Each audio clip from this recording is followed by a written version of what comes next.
It's a good feeling to make plans. We sit down and think of the future, think of the great things we want to do, the places we want to visit, the things we want to achieve. It makes us excited and it fills us with expectation for the good things that are about to come. But that's why when our plans fail, it hurts us so much.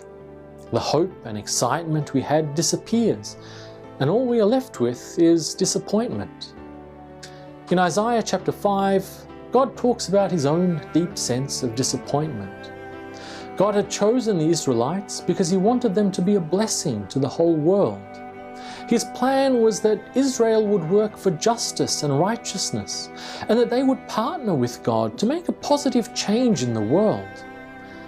But as we read in verse 7, the result was only bloodshed and tears.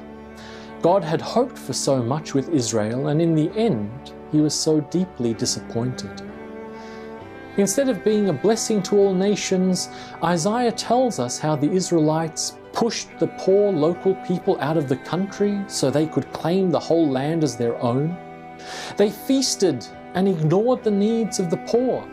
They supported all kinds of unfairness, calling evil good, taking bribes, perverting justice, destroying the law, and depriving the innocent of their rights.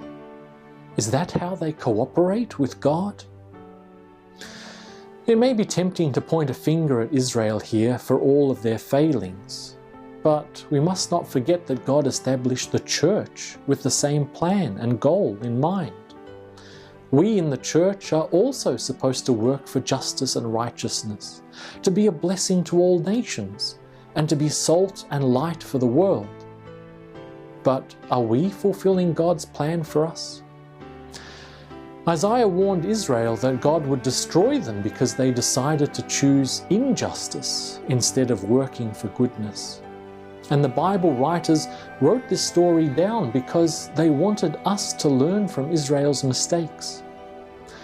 Every day, God calls us to cooperate with him, to be again the blessing he always wanted us to be. That doesn't need to be too difficult. When we share a kind word with others, when we support those in need, when we're a friend to those who are alone, and when we push our country's leaders to always act with righteousness, justice, and fairness, that's when we are living up to the purpose that God gave us, to be a blessing to the whole world.